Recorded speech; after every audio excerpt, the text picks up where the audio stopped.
saludo fraterno para todos los que se están preparando para el sacramento de la confirmación. Bienvenidos a este encuentro. Los invito para que iniciemos orando al Señor.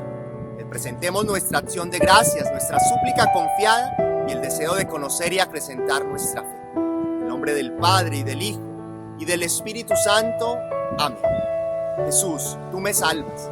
No te cansas de mí, aunque a ratos ni yo mismo me soporto. No te rindes, aunque tanto me alejo, te ignoro, me pierdo. No desistes, que yo soy necio, pero tú eres tenaz. No te desentiendes de mí, porque tu amor de cruz y de resurrección, puede más que los motivos. Tenme paciencia, tú que no desesperas, que al creer en mí, me abre los ojos para seguir viendo tus signos de redención. Amén.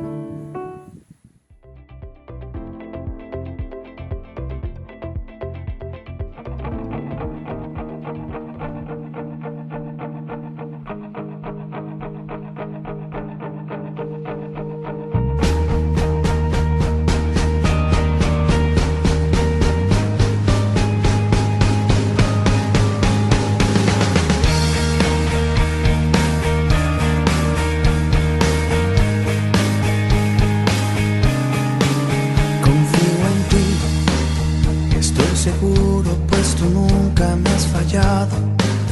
Aunque camine a oscuras, tú estás a mi lado. Y ya no temo a nada, sé que estás aquí. Confío en ti. Ya no me apoyo en mi supuesta fortaleza. Me confunde mi pecado, mi tibieza. Eres amor, tan solo amor, confío en ti. Confío en ti, pues siendo Dios me tratas como a un buen amigo. De tu dulce amor he sido tu testigo. Eres mi todo, eres la fuerza que hay en mí. Confío en ti, porque tu sangre ha lavado mi tristeza y no te asusta mi pecado, mi tibieza. Eres tan grande, eres tan Dios, eres tan todo para mí. Confío en ti, porque la vida que me has dado se renueva y me has sacado del oscuro de esta cueva y mendigando amores falsos vuelvo a ti. Confío en ti, confío en ti, confío en ti, confío.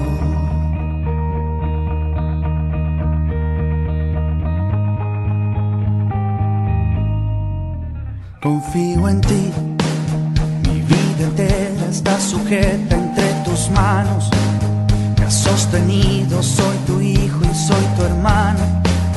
¿Cómo temer si yo te tengo junto a mí?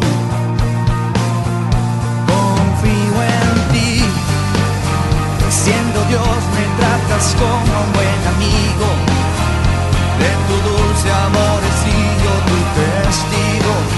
Eres mi todo, eres la fuerza que hay en mí. Confío en ti, porque tu sangre ha lavado mi tristeza y no te asusta mi pecado, mi tibieza. Eres tan grande, eres tan Dios, eres tan todo para mí. Confío en ti, porque la vida que me has dado se renueva y me has sacado del oscuro de esta cueva y mendigando amores falsos vuelvo a ti. Confío en ti, confío en ti, confío en ti, confío. Hola jóvenes, en esta oportunidad vamos a hablar de la persona de Jesús. como lo veíamos en el video. Jesús, el Hijo de Dios, el Hijo de la Santísima Virgen María. Jesús que se hizo niño, joven, hombre y que tenía una misión específica en la tierra. Venir a salvarte a ti, a cada uno de nosotros. Jesús murió en la cruz para salvarnos de los pecados. Recuerden que hemos venido hablando del amor del Padre, del pecado y sus consecuencias, y hoy hablamos de que Jesús es la solución de Dios. Jesús, la persona encargada por su papá, ese papá que lo ama, que lo acompaña, que lo fortalece en la misión en la tierra, también nos invita a nosotros para que cumplamos la misión que cada uno tiene que hacer en esta vida. Jesús, a precio de sangre, nos salvó, entregó su vida por cada uno de nosotros, esa sangre que nos redimió del pecado. Por eso Jesús es la persona en que todos los días debemos confiar. Como decía la canción, Jesús, en ti confío. Jesús te conoce por dentro y por fuera. Jesús está en tu corazón. Jesús quiere que tú hagas lo mejor posible por los demás, por los hermanos. Pues este Jesús acompaña a los niños, a los jóvenes y a los adultos en todas sus tareas. Veíamos cómo las personas que estaban tristes, agobiadas, cansadas y preocupadas estaban apoyadas por una sola persona, Jesús. Jesús, que es tu amigo fiel. Por eso yo les quiero hablar de ese Jesús. Y miren, empieza con la palabra J. Jesús, tu amigo fiel. Jesús que está contigo. Jesús que es justicia. Jesús que no te abandona. Jesús es tu hermano, tu amigo, tu papá, tu mejor compañero. Por eso este Jesús también nos viene a regalar esperanza y nos enseña en la fe, nos educa en el amor. Jesús vino a la tierra para hablarnos del amor de su papá, ese papá que nos entrega absolutamente todo.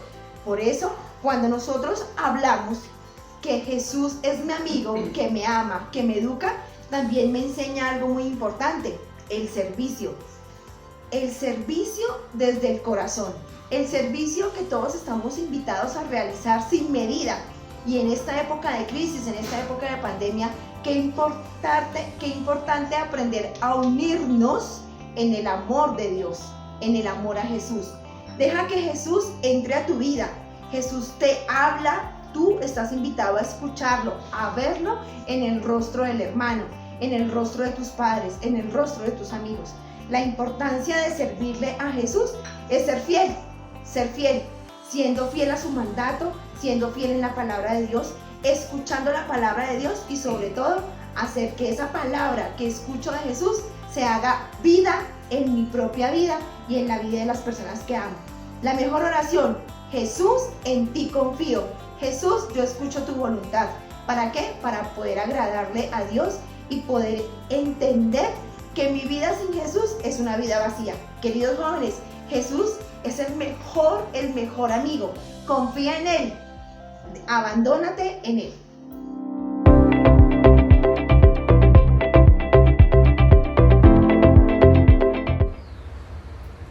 La historia de Jesús no empezó con su nacimiento. Muchos siglos antes de que naciera, hablaron de él los profetas, como el profeta Miqueas, que dijo ¿dónde nacerá? O el profeta Isaías, que manifestó que nacería de una virgen, Isaías 7:14.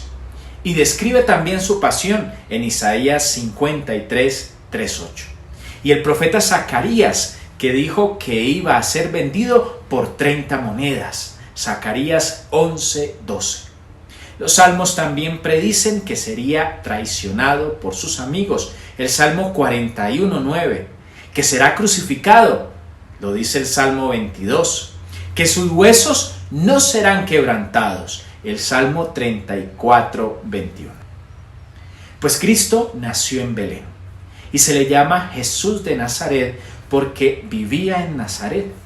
Jesús enseñó de viva voz, no escribió ningún libro, pues en aquel tiempo la instrucción se confiaba a la memoria y la memoria era su libro. Muchos se sabían la Biblia de memoria y la transmitían de viva voz de generación en generación. Pero muy pronto se puso por escrito la predicación de Jesús. El Evangelio fue primeramente la palabra de Jesús. El Evangelio, antes de ser escrito, fue predicado. Antes de ser leído, fue oído. Antes de ser libro, fue palabra. Nada nos dicen los evangelios sobre el aspecto externo de Jesús, pues no era costumbre en los historiadores de aquel tiempo escribir sobre el aspecto de las personas. Por eso, los 4 evangelistas guardaron silencio sobre su estatura, sobre el color de sus ojos, sobre el tono de su voz, sobre los rasgos de sus facciones. Lo único que sabemos era que su mirada era irresistible, que era una mirada capaz de hacer con solo su fuerza que los hombres se abandonaran todo para seguirle.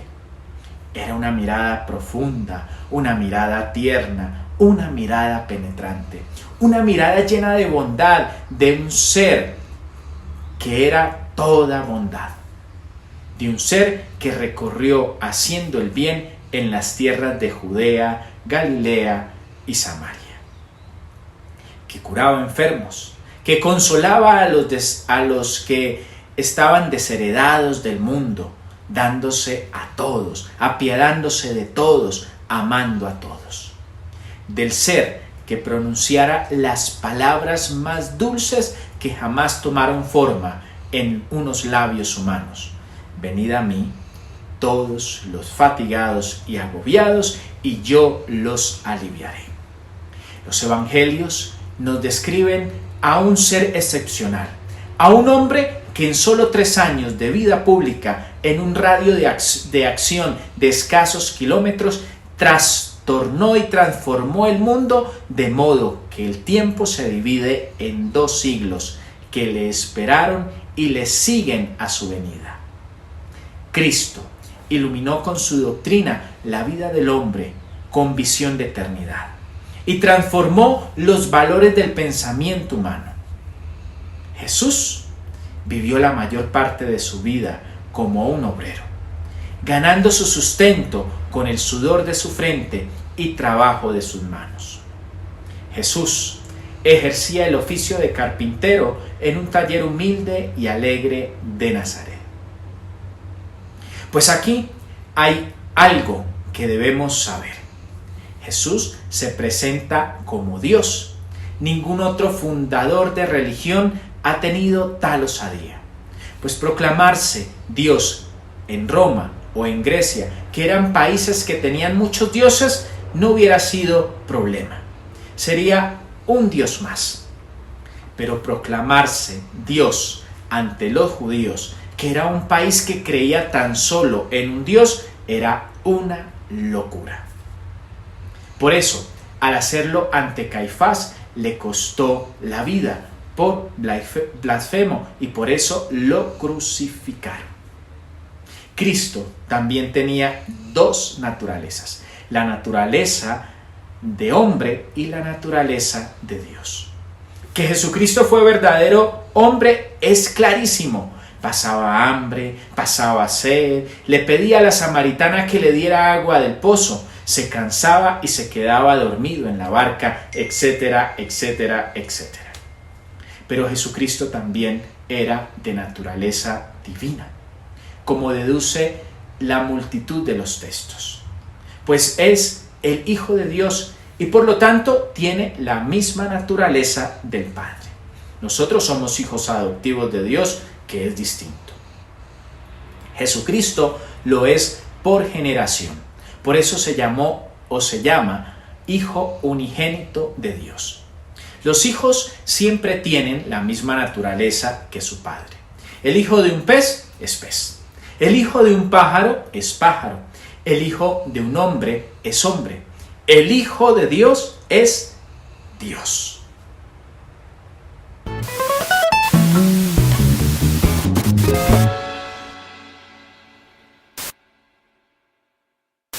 ¿Quién era Jesús? En estos días hay muchos Jesuses flotando por allí en la televisión y en los libros. De hecho, es muy poco lo que no se ha dicho de él.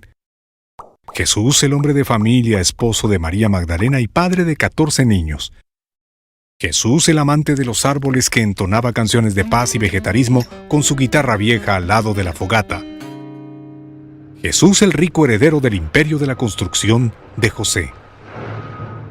Estas visiones de Jesús tienen poco que ver con el Jesús de los Evangelios. Los Evangelios son los primeros registros de su vida, donde se le describe totalmente diferente. Allí es representado como el Hijo de Dios. Afirma que Él y el Padre son uno. Permite al apóstol Tomás caer frente a Él y pronunciar las palabras Señor mío y Dios mío. Y tal vez el más impresionante testimonio de la divinidad de Cristo puede encontrarse en uno de sus discursos con sus contemporáneos. Dice, antes que Abraham fuese, yo soy, una expresión extraña que en realidad sirve como una referencia al nombre de Dios revelado en el Antiguo Testamento en la historia de Moisés y la zarza ardiente. Jesús se presenta como el Hijo de Dios. Sin esta declaración, las reacciones de los judíos o de los cristianos tendrían sentido, porque el núcleo principal del mensaje cristiano se basa en la verdad. Solo porque Jesús es Dios y hombre verdadero, realizó su obra de salvación en la cruz para la restauración de la comunión de los seres caídos con Dios. Ahora, ¿cómo es que funciona esto de que Jesús es verdadero Dios y verdadero hombre? Bueno, en la Santísima Trinidad el Hijo es la perfecta imagen del Padre. En la Encarnación el Hijo desciende a la tierra para tomar nuestra naturaleza humana. Eso significa un cuerpo humano y un alma humana. El Dios incomprensible se hace comprensible, tangible y visible para nosotros los mortales. Claro que en la encarnación del Hijo, Él no deja a la Trinidad. Él se mantiene inseparable unido con el Padre y con el Espíritu. Así que Jesús tiene una naturaleza divina y una naturaleza humana. En otras palabras, un cuerpo humano y un alma humana. Ahora, cuando se refiere a nosotros, lo llamamos una persona humana, si hay un cuerpo y alma que están unidas. Pero en el caso de Jesús, Él no se convierte en una persona en la encarnación. Él ya es una persona divina de toda la eternidad, la segunda persona de la Trinidad. Y es precisamente como la segunda persona de la Trinidad que Él asume nuestra naturaleza humana. Cuando nos dirigimos a Jesús, nos dirigimos a una persona divina que ha asumido la naturaleza humana. Para concluir, Jesús es una persona divina con dos naturalezas. Él es Dios verdadero y hombre verdadero.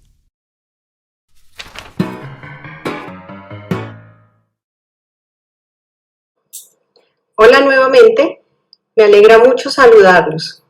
Hoy, ya después de conocer quién es Jesús, quiero contarles de qué y por qué nos vino a salvar.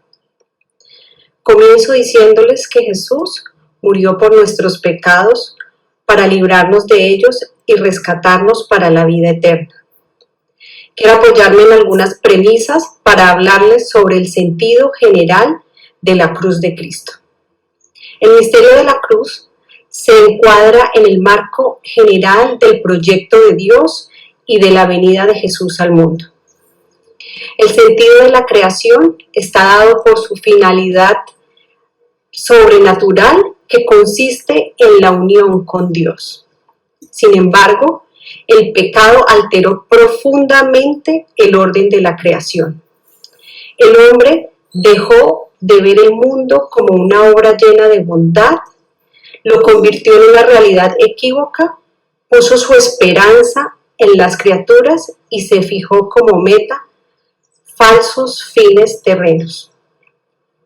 La finalidad propia del misterio de la cruz es cancelar el pecado del mundo. Este misterio consiste esencialmente en que Jesús cargó con nuestros pecados, como lo indica la historia de su pasión y muerte relatada en los Evangelios. Vemos en ellos que Jesús fue entregado por el Padre en manos de los pecadores y que Él mismo permitió voluntariamente que la maldad de estos pecadores determinaran en todo su suerte. Cordero sin mancha, aceptó libremente los sufrimientos físicos y pecados de los hombres. Cada agravio, cada ofensa humana es de algún modo causa de la muerte de Cristo. La cruz también revela la misericordia y la justicia de Dios en Jesucristo. Entonces, fruto de la cruz es, por tanto, la eliminación del pecado. De ese fruto se apropia el hombre a través de los sacramentos, y aquí especialmente en el sacramento de la confesión. Porque Dios quiso salvar el mundo por el camino de la cruz, pero no porque Jesús ame el dolor o el sufrimiento, pues Dios solo ama el bien y hacer el bien.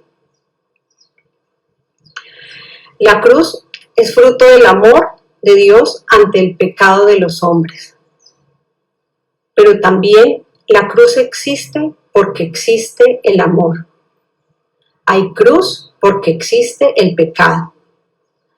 Dios quiso enviar a su Hijo al mundo para que realizara la salvación de los hombres, con el sacrificio de su propia vida. Y esto dice, en primer lugar, mucho de Dios mismo, de su misericordia y de su justicia.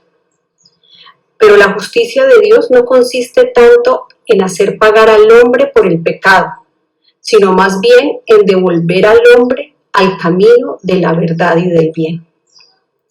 Es así como Jesús murió por nuestros pecados, para librarnos de ellos y rescatarnos de la esclavitud que el pecado introduce en la vida humana.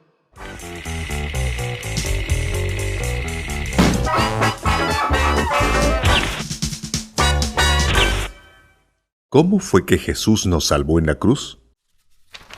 Muchas personas se imaginan que sucedió así. La muerte en la cruz es una gran catástrofe, pero luego, gracias a Dios, la resurrección pone todo en su lugar de nuevo. Eso estuvo cerca. Jesús conquistó a la muerte. Pero así no es como funciona la salvación. La salvación toma lugar en la cruz. La cruz es el símbolo de la redención. Entonces, ¿qué pasó en la cruz? Con estas dimensiones podemos considerar la representación justa y correcta de la relación entre Dios y el hombre. Con el pecado, todo se desequilibra. ¿Y qué fue lo que dijimos que era el pecado? Es la ausencia de algo que debería estar allí. Injusticia es la falta de justicia. Los celos son la falta de generosidad. Y así sucesivamente. El pecado es entonces la falta de algo que tendría que estar allí, y al final es siempre la falta de amor a Dios o a su creación. Pues bueno, o mejor dicho, pues malo. Entonces, ¿cómo remediamos la falta de ese algo? Lo remediamos suministrando todo lo que hace falta. Si el pecado es la falta de amor, entonces se compone con las acciones de amor. Bueno, vamos. Nuestro amor humano no parece pesar demasiado para balancear la profunda ingratitud y la falta de amor que encontramos en el pecado. Nuestro amor parece ser muy débil. Es preciso algo más grande y pesado. Requerirá de un amor perfecto. Y el amor de Jesús es exactamente el tipo de amor que se necesita. Él es el Hijo de Dios. Su amor no es como el amor del hombre, sino el amor de la segunda persona de la Santísima Trinidad. Este amor es infinito y se manifiesta en el acto de Cristo entregándose en la cruz. Este amor tiene que pesar en favor y en lugar de todos los pecados de la humanidad de todos los tiempos. Entonces, la cruz no es una derrota.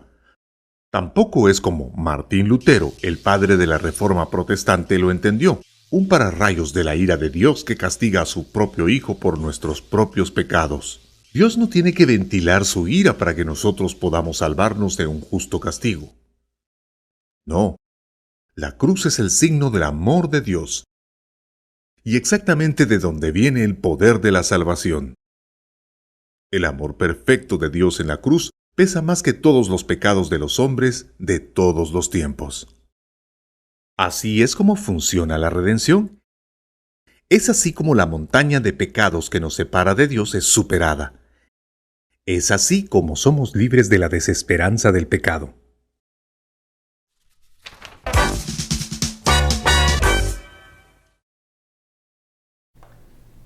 Continuamos con este proceso de formación. En la primera carta del apóstol San Juan, capítulo 4, versículo 14, leemos: Y nosotros hemos visto y damos testimonio de que el Padre envió a su Hijo como Salvador del mundo.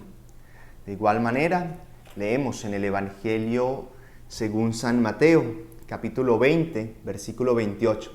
De la misma manera que el Hijo del Hombre no ha venido a ser servido, sino a servir y a dar su vida como rescate por muchos.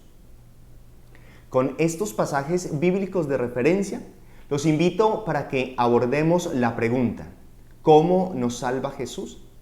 La respuesta está enmarcada dentro de lo que nos dicen los tratados de Cristología y Soteriología.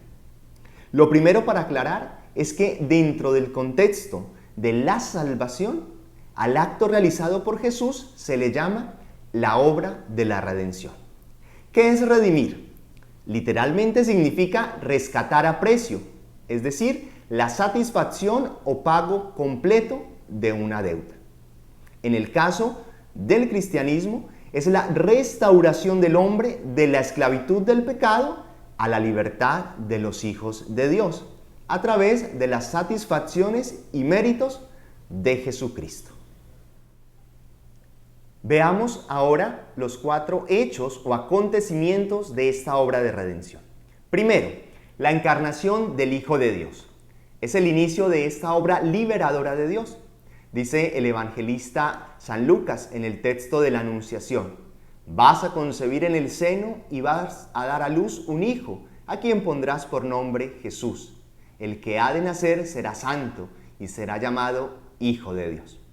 El evangelista San Juan, por su parte, nos dice: y el Verbo de Dios se hizo carne y habitó entre nosotros. Para la reparación del género humano en plan de justicia estricta y perfecta, fue absolutamente necesaria la encarnación. Dios que se hace hombre para ser hombre Dios y así poder reparar la ofensa del hombre.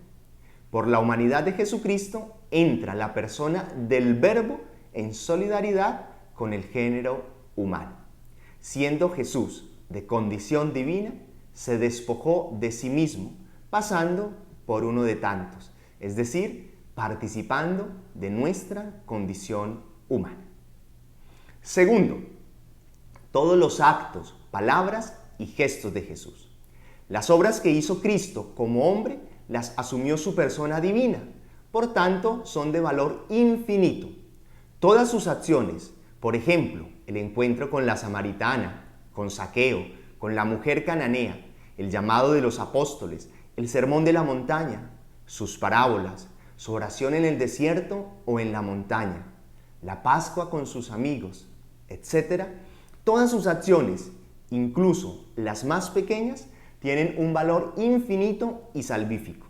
Dicho de otra manera, Jesús, como nuestro hermano y cabeza de la humanidad, puede ofrecer a Dios en nuestro nombre y en nuestro favor todo cuanto hace. Tercero, el ofrecimiento de la vida de Jesús en la cruz. La muerte de Jesucristo clavado en la cruz es el hecho más grande que ha visto la historia. Cristo ofrece su vida para perdón de nuestros pecados, abrirnos las puertas del cielo y para devolvernos la amistad con Dios. Dice San Pedro: habéis sido rescatados con la preciosa sangre de Cristo. Él es el único Salvador del mundo. Nos dice San Pablo en la primera carta a los Corintios: habéis sido comprados a gran precio. Y en la carta a los Romanos atribuye a la muerte de Jesús la reconciliación de los pecadores con Dios. La muerte en cruz demuestra el amor de Dios por nosotros. Entendamos los esfuerzos, sufrimientos y muerte de Jesús como expiación por nuestros pecados. Nos ha liberado de la esclavitud y de la muerte, dando el precio de su sangre, es decir, muriendo en lugar de los culpables, por usted y por mí. Por último, la resurrección y ascensión al cielo. Los 4 evangelios narran que Jesús, después de ser crucificado, fue puesto en el sepulcro, estuvo muerto, pero al tercer día resucitó de entre los muertos. La resurrección de Cristo es el dogma fundamental del cristianismo. Dice San Pablo en la primera carta a los Corintios, capítulo 15, versículo 14, y si no resucitó Cristo, vacía es nuestra predicación, vacía también vuestra fe. Sin esta realidad, todo se desploma. Este acontecimiento es real y fundante en la experiencia cristiana. La resurrección de Cristo no es revivir, como ocurrió con Lázaro, tampoco una reencarnación, como en otras religiones, menos aún el mero recuerdo de Jesús con el ánimo de los discípulos. Es un hecho real. Jesús fue restituido con su humanidad a la vida gloriosa, plena, inmortal de Dios. En la ascensión, Jesús vuelve al Padre con la humanidad glorificada. Este hecho da plenitud a la comunión de la Trinidad. El Hijo ha cumplido la voluntad del Padre y el Padre no lo ha abandonado. Nosotros podemos ser parte de esta obra de redención si aceptamos a Jesús en nuestra vida, creemos en lo que nos ha revelado y si obramos según lo que Él nos ha enseñado. Debemos poner pues de nuestra parte y colaborar con nuestras acciones para que en cada uno se realice de manera eficaz la redención.